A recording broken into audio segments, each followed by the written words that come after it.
Hello friends, today we are going to continue chapter number 14, India, Location, Geological Structure and Physiography part 2, lecture number 4. Friends, up to now in this chapter we have discussed about the physiography of India, in which we discussed that Indian physiography is divided into different regions like Northern Mountain Range, Northern Plain region, Peninsular Plateau, Coastal Plain regions and archipelago. Friends, we started learning each region individually. We completed learning about Northern Mountain Range, in which we discussed that Northern Mountain Range is very important part according to the physiography of India. The Himalayan mountain system or Himalayan mountain range is located in this Northern Mountain Range. Its width is 240 kilometers to 320 kilometers. It is formed in an arc shaped. We learn it is a very important source of natural vegetation for India. Friends, we discussed that this Northern Mountain Range has divided this mountain range. Northern Mountain Range is divided into two parts, that is the Northern Mountain Range and the Eastern Mountain Range. If we talk about the Northern Mountain Range, again it divides the Himalayas into three parts, that is the Greater Himalayas, Central Himalayas and the Outer Himalayas. After learning about all these three, we also discussed about the Eastern Himalayas. Friends, in the previous topic, we also completed our Northern Plain region, in which we discussed that Northern Plain region is divided into again two parts, that is Sindhu Plains and Ganga Brahmaputra Plains on the basis of rivers. We discussed about Sindhu Plains and Ganga Brahmaputra Plains in detail in our previous lecture. Now in this lecture, we will learn about the third physiography, that is the Peninsular Plateau. Let us understand about Peninsular Plateau. So today we will cover our Peninsular Plateau.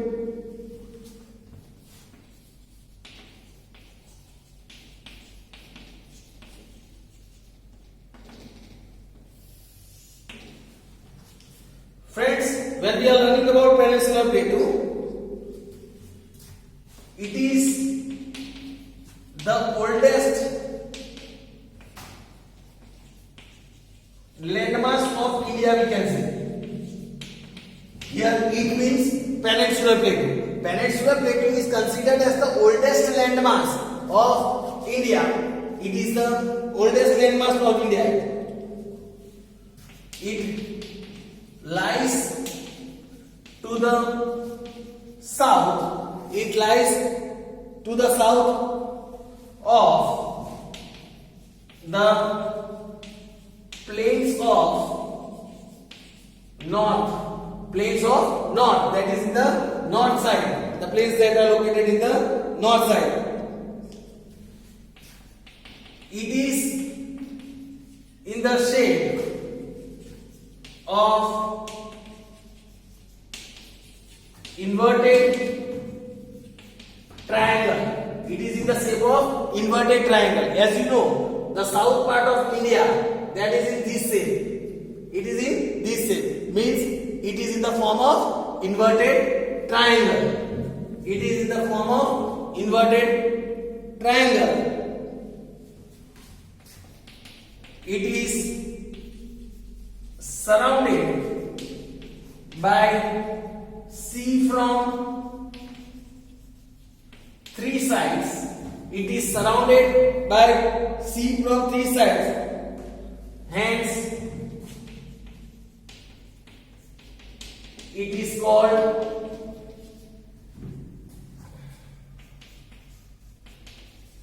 Peninsular Plateau, as it is a region which is covered from sea from all the three sides.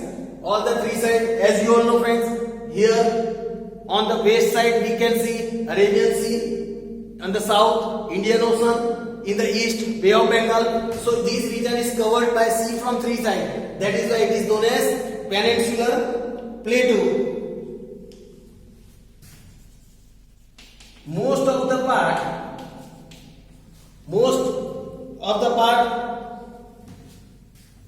of this plateau lies in South India. Most of the part of this plateau that lies in South India. Hence, it is also called Southern Plateau, as most of the plateau region is in southern part, southern India. It is also called as Southern Plateau.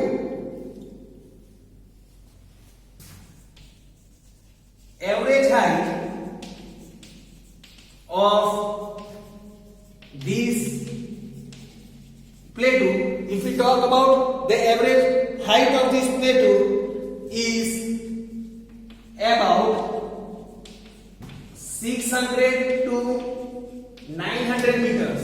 The average height of this plateau is 600 to 900 meters.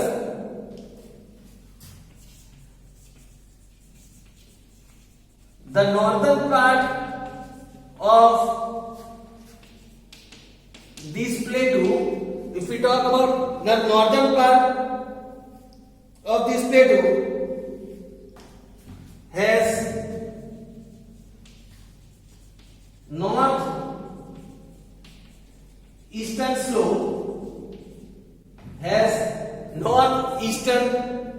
slope,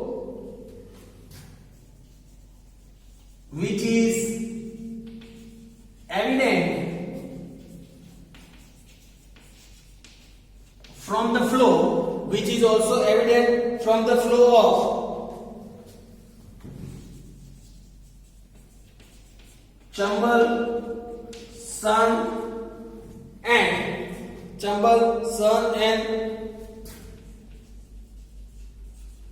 Damodar rivers. The slope of, here it is said, the northern part of this plateau, its slope is towards northeastern side slope is there, because these rivers flows from north to eastern side. That means the slope is towards north to eastern side, and this is evident, this is proved because of the flow of the rivers like Chambal, Son and Damodar rivers. The southern part, if we talk about the southern parts, slope towards southeast. The southern part of this plateau, its slope is towards southeast. Its slope is towards southeast. Peninsular plateau can be divided. Peninsular plateau can be divided into two parts. First is Malwa Plateau. And second is Deccan Plateau. Again, this peninsular plateau is divided into two parts, that is Malwa Plateau and Deccan Plateau. Let us understand both these parts, that is Malwa Plateau and Deccan Plateau, in detail now, one by one. Let us start with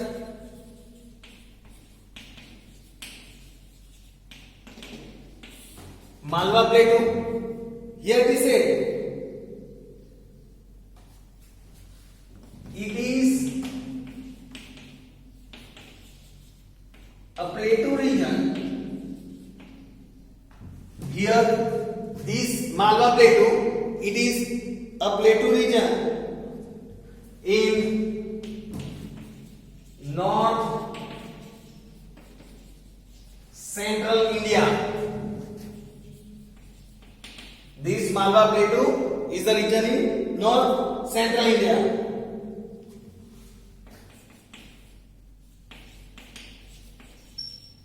The plateau is also called Central Uplands.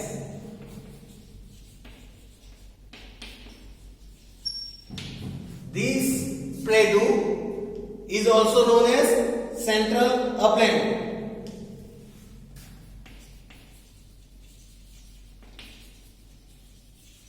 Aravalli range is situated here. We can also see Aravalli range, which is situated in the northwest part of Malwa Plateau. Aravalli range is also situated in the northwest part of this Malwa Plateau. Aravalli is one of the oldest range of the world. Here it is said that this Aravalli range is one of the oldest range of the world. It is folded mountain. It is also, we can say, it is a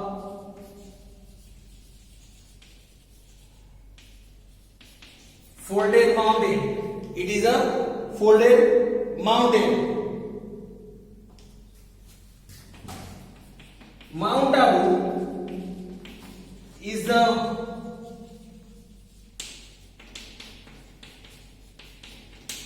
famous hill station. Mount Abu is the famous hill station of Aravalli range. Mount Abu is the famous. Most of you students might have visited Mount Abu. It is situated in the Aravalli range. This Aravalli range, here it is said, Mount Abu is the famous hill station of this Aravalli range. Then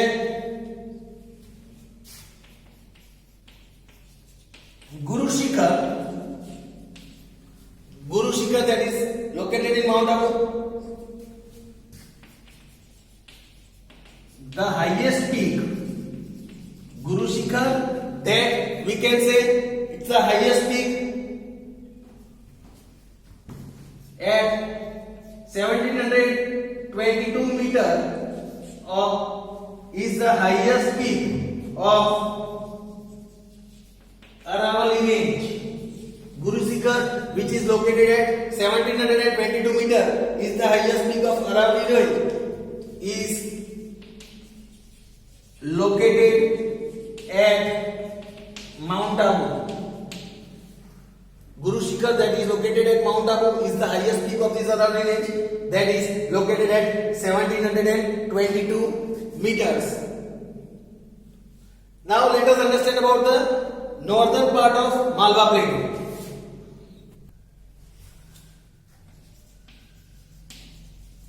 Northern part of Malwa Plateau. If we talk about the northern part of Malwa Plateau,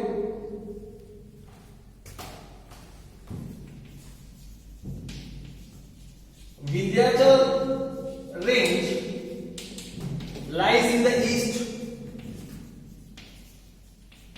Vindhyachal range lies in the east, to the east, and it lies to the east and south of Malwa Plateau.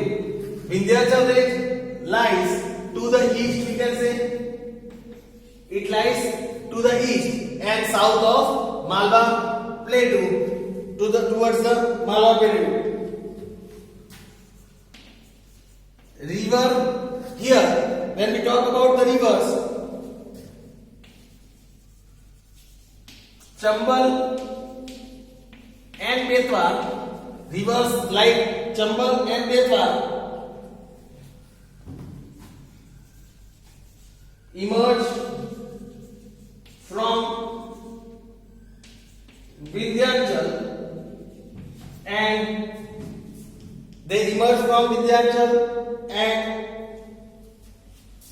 flows northwards and meet river Yamuna, and it meets river Yamuna. River Chambal and Betwa, they emerge from Vindhyachal range, flow towards north direction, and at last they meet river Yamuna. River Son, it also flows northwards and meets river Ganga. Here friends, we can say that Chambal and Betwa are the tributaries of Yamuna river. Same way, river Son can be considered as the tributary of Ganga river, because at last flowing towards northward, some river mixed with the river Ganga. Looking to the flow of these rivers,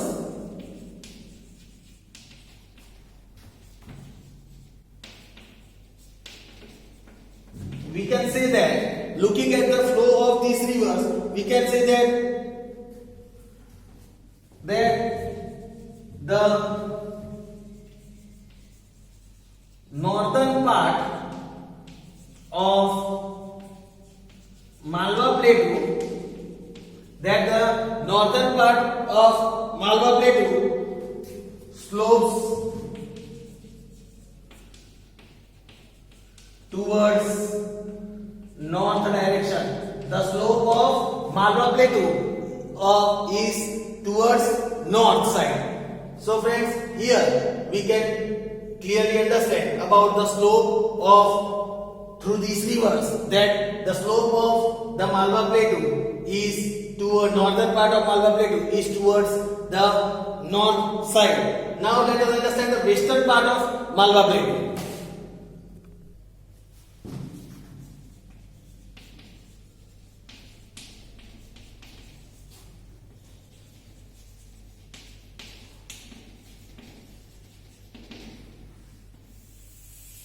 Let us understand the western part of Malwa Plateau.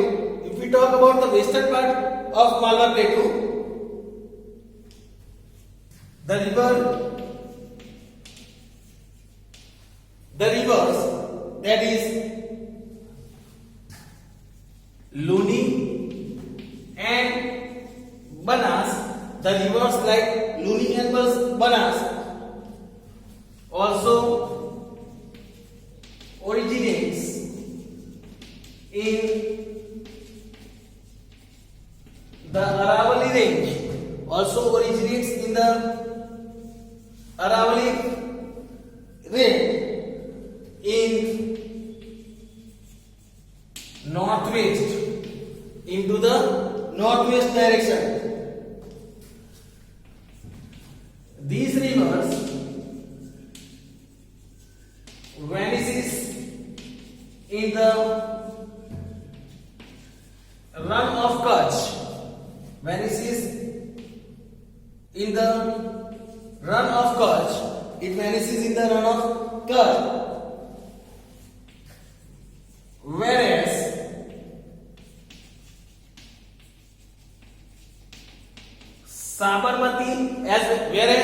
Sabarmati and Mahi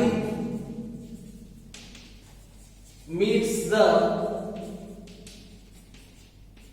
Gulf of Khamba. It meets the Gulf of Khamba.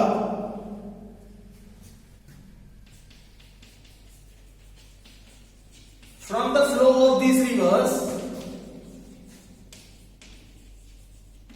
by seeing the flow of these rivers, it can be said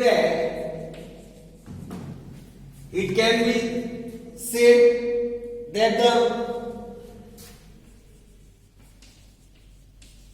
western part of Malwa Plateau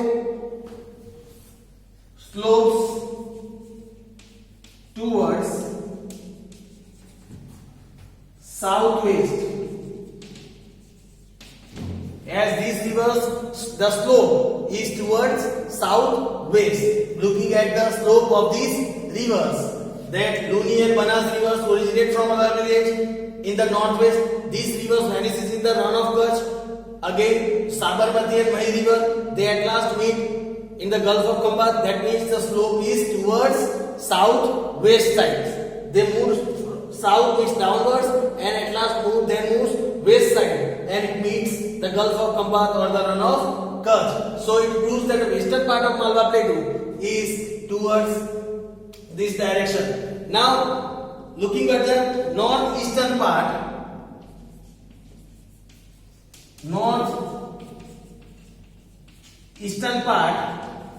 of Malwa Plateau. If we talk about the northeastern part of Malwa Plateau, this part of Plateau is known as Bundelkhand.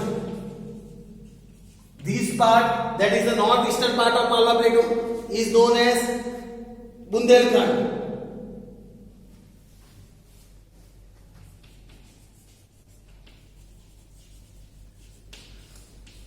Rajmahal Hills,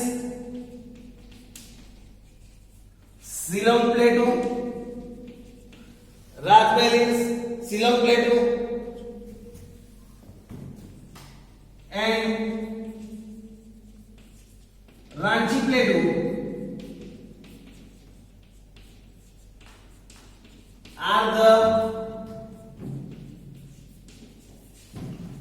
these are the part of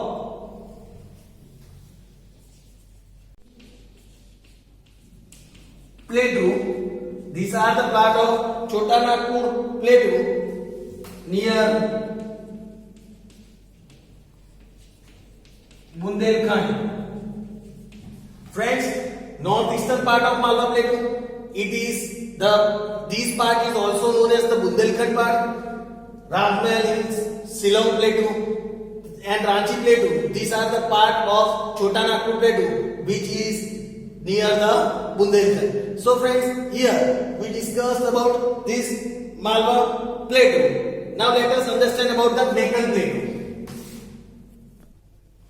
Now friends, let us understand about the second, that is the Deccan Plateau. Now, when we are discussing about the Deccan Plateau, here it is said,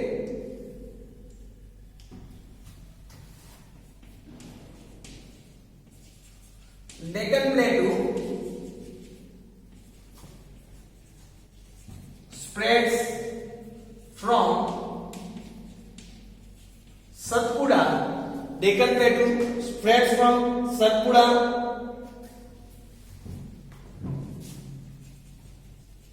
Mahadev and Satpura, Mahadev and Maikal range in the north and Maikal range in the north up to southern tip of peninsular India, up to southern tip of peninsular India. So the northwestern part of this plateau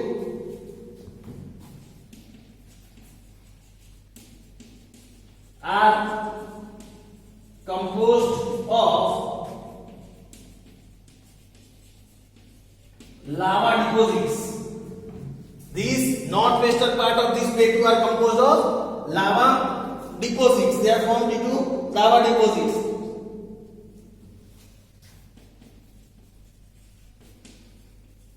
The Western Ghats forms the western boundary. The Western Ghats forms the western boundary of Deccan Plateau,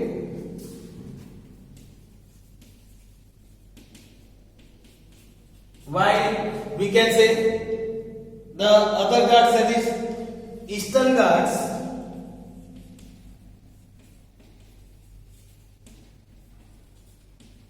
forms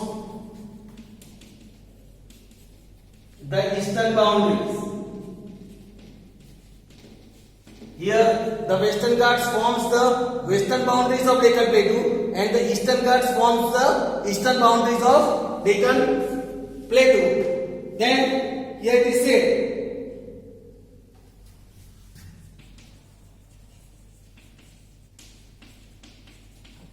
the Western Ghats runs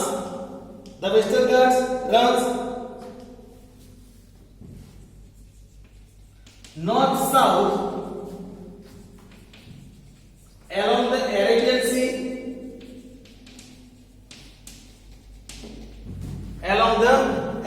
The Western Ghats runs north south along the Arabian Sea coast, we can say Arabian Sea coast. It runs parallel to the Arabian Sea coast. It also has several local names. This Western Ghats also has several local names.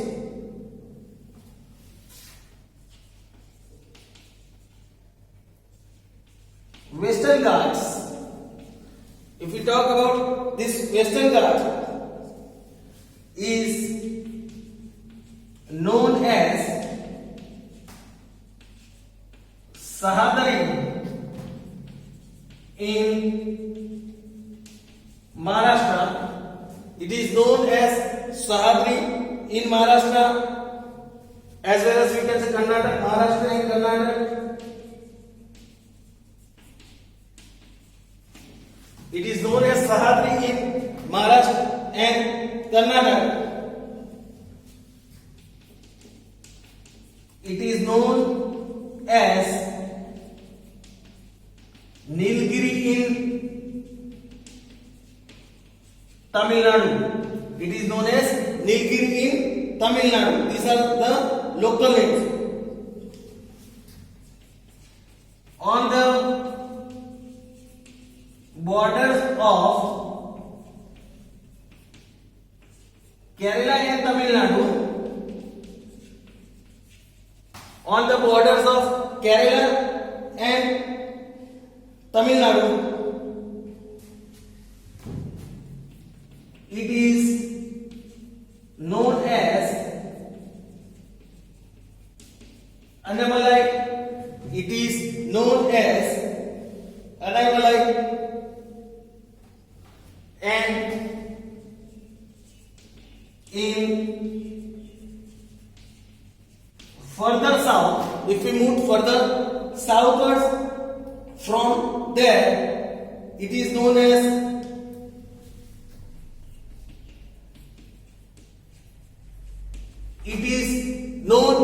in south as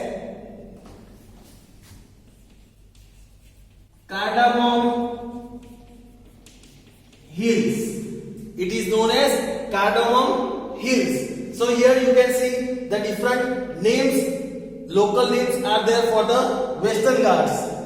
So it is known as Sahyadri in Maharashtra and Karnataka. It is known as Nilgiri in Tamil Nadu. In the borders of Kerala and Tamil Nadu, it is known as Annamalai, and in further south, it is also known as Cardamom Hills. Here it is said, the southern part of Western Ghats is loftier. It's very loftier. The southern part of the Deccan Plateau is very loftier. The average height of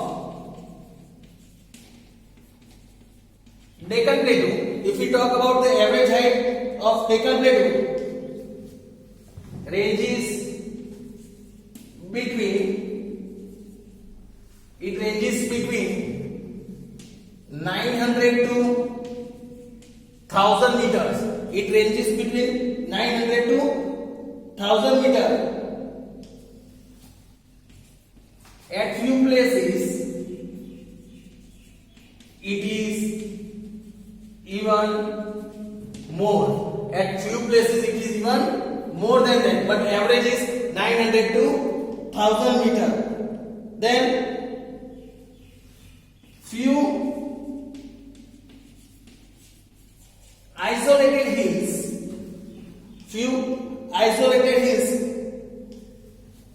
having more than 900 meters height,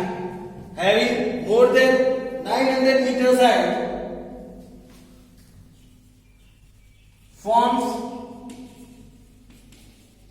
the eastern boundary. It forms the eastern boundary of this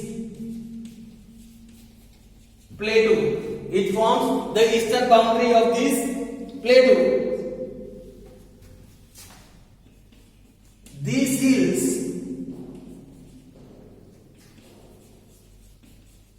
together are called Eastern Ghats. Like in the previous, we studied about the Western Ghats. Here, same way, these hills, these boundaries are together. These hills are forming, and they are known as the Eastern Ghats. They are known as Eastern Ghats. Except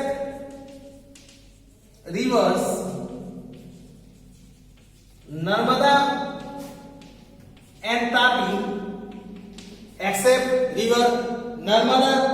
and Tapi, which flows westwards and meets Bay of Bengal, and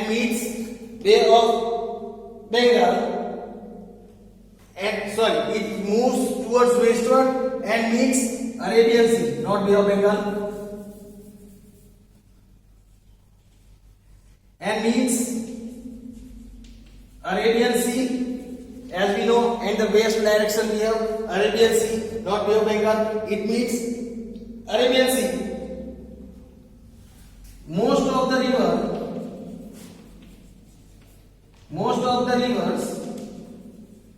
of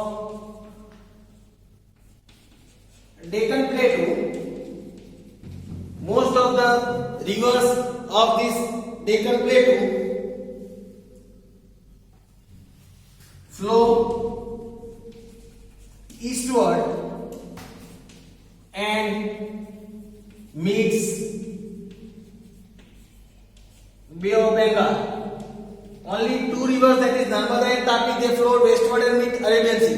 The rest of the rivers of Deccan Plateau, they flow towards eastward and move to, and meet the Bay of Bengal at the last. Here it is said, from this it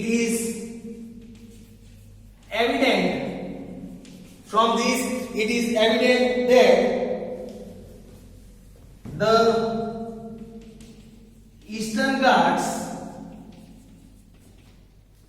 has